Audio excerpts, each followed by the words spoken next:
बिस्मिल्लाहिर्रहमानिर्रहीम अस्सलाम वालेकुम। मैं हूं मोहम्मद फ़हीम। इस वक्त पूरे पाकिस्तान में एक बहस गर्म है कि पाकिस्तान तहरीक इंसाफ क्योंकि बैट के निशान से महरूम हो गई है, तो पूरे मुल्क में जो 226, 27 या 28 मखसूस नशिस्तें हैं वो भी उनके हाथ से चली गई हैं। और वकला भी, पीटीआई की लीगल टीम भी हर जगह यही बात कर रही है कि हमसे मखसूस नशिस्तें ले ली गई हैं। खैबर पख्तूनख्वा से इतलात ये हैं कि यहाँ पर जो खवातीन पाकिस्तान तहरीक इंसाफ की थी, उन्होंने इलेक्शन कमीशन को मखसूस नशिस्तों के लिए अपने कागजात जमा कराए थे और वो कागजात जमा कराने के बाद स्क्रूटनी की जो लिस्ट सामने आई है, जो अहल उम्मीदवार सामने आए हैं खवातीन के भी और अकलियतों के भी, उनमें पाकिस्तान तहरीक इंसाफ के लोग शामिल नहीं हैं। यानी इलेक्शन कमीशन ने उनके नाम निकाल दिए हैं। एक तो ये कि ये नाम निकाले जाना काफी हैरानकुन है कि क्यों हटाए गए हैं, और थोड़ा आज आपके सामने माजी की एक प्रैक्टिस रखते हैं जिसकी बुनियाद पे एक सवाल बार बार जन्म ले रहा है कि ये रिजर्व सीट्स पीटीआई को मिलेंगी। हाँ, उसमें रोशों में फर्क आएगा, मसला होगा, लेकिन रिजर्व सीट्स मिलेंगी। मैं आपके सामने कुछ दो तीन चीजें रखता हूं, कुछ खबरें रखता हूं और उसको आप देख लीजिए। सबसे पहले बलूचिस्तान अवामी पार्टी, ये खैबर पख्तूनख्वा असम्बली की वेबसाइट है जहां पे आपको बलूचिस्तान अवामी पार्टी के मेंबरान नजर आएंगे। जो अभी असम्बली खत्म हुई है उसके मुताबिक यहां पे 4 मेंबरान हैं, अब्बासुर रहमान, बसीरत खान, बिलावल आफरीदी और शफीक आफरीदी। ये एक खातून जो है ये रिजर्व सीट पर आई हैं, 3 जनरल सीट पे जीत कर आए हैं। जो फार्मूला है उसके मुताबिक एक खातून बाप पार्टी को मिली थी। अब इलेक्शन के दिन क्या हुआ था, ये 20 जुलाई को इलेक्शन हुआ था और ये जियो की खबर है, दी न्यूज की खबर है, जियो इंग्लिश पे पड़ी है। अल्लाह ताला गरी के रहमत करे। रहीमुल्लाह यूसुफजई साहब की खबर है कि Balochistan Awami party emerges as surprise visitor in ex FATA election. ये पहली बार कबायली इलाकों के इलेक्शन हुए थे और इसी खबर में नीचे जाके वो जिक्र करते हैं कि the remaining 3 newly elected independent MPs sprang a big surprise by joining the BAP party इन 3 आजाद उम्मीदवारों ने ज्वाइन की है। यानी खैबर पख्तूनख्वा में बाप का कोई वजूद नहीं था। 3 उम्मीदवार जो कि अलहाज शाजीगुल आफरीदी, जो कि साबिक एमएनए हैं और उस वक्त उन्होंने आजाद हैसियत में सबको इकट्ठा किया। 3 मेंबरान इनके इकट्ठे हुए। एक जो थे वो शाजीगुल साहब के बेटे बिलावल आफरीदी, दूसरा उनका भतीजा शेर आफरीदी, शफीक शेर आफरीदी, और तीसरा जो सेनेटर हिलालुर रहमान साहब के भाई हैं वो यहां पे अब्बासुर रहमान साहब वो एमपीए थे। इन तीनों को इकट्ठा करके उन्होंने बाप पार्टी में शमूलियत इख्तियार की और फिर रिजर्व सीट्स के लिए दरखास्त कर दी। एक और खबर है एक्सप्रेस ट्रिब्यून की, साकिब विर्क साहब जो मुल्क में नहीं है, उन्होंने ये खबर दी है कि PTI and BAP asked to name women candidates. मतलब ये कि इसके बाद इस खबर में पूरा का पूरा तरीकाकार वजह है कि nomination paper could be submitted on August 23 till 26। ECP का नोटिफिकेशन है कि ये तमाम अपना कागज जमा कराएंगे, फिर उसके बाद स्क्रूटनी का अमल होगा। स्क्रूटनी के अमल के बाद जो तरीकेकार होगा वो पूरा फॉलो होगा और उसके बाद हम देख रहे हैं कि बकौल इनके 26 तारीख तो पूरा तरीकाकार होगा, तो हमें इसके बाद फिर रिजर्व सीट्स मिलेंगी खवातीन की भी। ये जो एक प्रोसेस है ये हमारे सामने हो चुका है। यानी बाप पार्टी यहां पे एग्जिस्ट नहीं करती थी।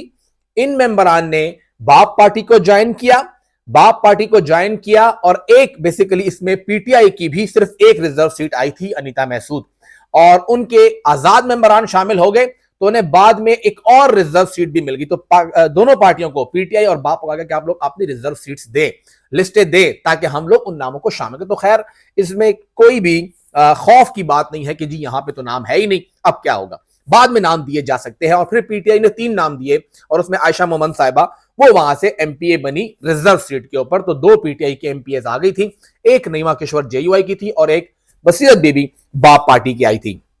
इलेक्शन कमीशन की वेबसाइट पे जो लिस्टें पड़ी हैं या पार्टी के नाम पड़े हैं, 5वें सफे पे 99 नंबर पे पाकिस्तान तहरीक इंसाफ मौजूद है, पोस्टल एड्रेस भी है, पार्टी का लीडर नहीं है लेकिन पार्टी मौजूद है। यानी पीटीआई बतौर पार्टी अभी भी इलेक्शन कमीशन के साथ रजिस्टर्ड है। इस पार्टी के अगर ये तमाम लोग मिसाल की बात, तैमूर झगड़ा, कामरान बंगश, आसिम खान, शाहराम तरकई, आतिफ खान, फजल गफूर, शफी जान, फैसल अमीन गंडापुर, असद कैसर, जो जो लोग भी इनके हैं, ये सब के सब आजाद हैसियत में जीत जाते हैं। हम सूबाई असेंबली की बात करें, जितने इसमें सूबाई के लिए खड़े हैं, वो सूबाई इलेक्शन कमीशन इंतखाब जीत जाते हैं। लेट से इनकी 25, 30, 35 सीटें आ जाती हैं और ये 35 लोग जाके इलेक्शन कमीशन को बोलते हैं कि जी हम आजाद हैसियत में थे और हमने अब पीटीआई ज्वाइन कर ली है, हम अब पीटीआई के एमपीए होंगे। तो इलेक्शन कमीशन, क्योंकि ये सूरत हाल होती है इसकी, 3 दिन होते हैं आजाद मेंबरान के पास, इलेक्शन कमीशन फिर बाउंड है कि वो इनकी जो सीट्स हैं उसके मुताबिक फार्मूला निकाले और वहां पे अगर एक अकलियत बनती है, अगर 35 हैं तो एक अकलियत आएगी, या शायद थोड़ा बेहतर हो गया तो 2 अकलियतें आ जाएंगी, और उस हिसाब से तकरीबन कोई 8 खवातीन की रिजर्व बनती हैं। वो सीटें इनके लिए एलोकेट करेगा, इन्हें बोलेगा कि आप हमें अपने लिस्ट फराहम करें, आपकी 8 खवातीन सीट्स बनती हैं, ये उनको 12 या 13 लिस्ट दे देंगे, उनकी स्क्रूटनी होगी, कुछ रिजेक्ट होंगे, कुछ एक्सेप्ट होंगे, और फिर उसके तहत ये खवातीन भी रिजर्व सीट में एमपीए और एमएनए बन सकेंगी। एमएनए का अपना स्कोर है, एमपीए का अपना स्कोर है, और अकलियत भी ऐसे होगा। तो वो लोग जो बार बार कह रहे हैं कि पीटीआई से हाथ से रिजर्व सीट्स गई, ये हमारे सामने अभी 4 साल पहले 20 जुलाई 2019 को होने वाले कबायली अजला के सूबाई असम्बली के इंतखाब के मुताबिक एक बेहतरीन मिसाल मौजूद है कि इलेक्शन कमीशन ने उस डेट के बाद दोबारा से एक शेड्यूल जारी किया कि हमारे पास 2 खवातीन की रिजर्व सीट्स खाली रह गई हैं कबाइल के लिए, और एक सीट बाप को मिलेगी, एक पीटीआई को मिलेगी। तो अब नॉमिनेशन पेपर होंगे, स्क्रूटनी होगी, उसमें फिर इन तमाम खवातीन के कागज जमा हुए, स्क्रूटनी के अमल से गुजरे, और उसमें आयशा मोहम्मद साहिबा पीटीआई से और बसीरत बीबी बाप पार्टी से, वो दोनों इस तरफ शामिल हो गई। अभी पूरी की पूरी जो पार्टी है बाप पार्टी खत्म हो गई, यहां से वो पीएमएलएन में शामिल हो गए, बीच में कोई इस्तेकाम नाम की कोई पार्टी बन गई थी। तो ये कोई ऐसी पाबंदी नहीं है कि जी आजाद मेंबरान आएंगे तो आपकी रिजर्व सीट्स गई। पीटीआई इस वक्त बतौर पार्टी रजिस्टर्ड है, इलेक्शन कमीशन के पास वो मौजूद है, और वहां पर जब उसका नाम मौजूद है तो ये सीट्स भी उसको मिल सकती हैं, उनके हाथ से गई नहीं है। और ये बात पीटीआई को भी अच्छी तरह पता है, और ये बात पीटीआई के मेंबरान को भी पता है। आम वर्कर या आम जगह पे ये बातें हो रही है कि नहीं जी सीटें गई, सारी की सारी सीटें गई, कोई सीट नहीं गई है। हाँ, ये मसला होगा कि जब बैट के निशान पे आप इलेक्शन लड़ते हैं तो आपकी सीट या आपकी जो पोजीशन है वो बेहतर होती है, आपके एमपीए ज्यादा बेहतर अंदाज में जीतने की पोजीशन में होते हैं, और जब बैट ना हो तो फिर सब आजाद होते हैं, और आजाद के लिए ये मसला होता है कि वो फिर जीत के आगे आए। इसके अंदर ये मसला होगा कि अगर आपने, जिस तरह हमने कल बात की थी कि प्लान किया है कि हम लोग 35, 40, 50, 60 जीतेंगे या 70 जीतेंगे, वो कम होकर 35, 40 पे स्कोर आ गया है। तो ये स्कोर इसीलिए है कि बैट सिंबल का असर होगा, लेकिन किस पोजीशन पे, किस हल्के में कौन कहां मजबूत है, बाद में बात करेंगे।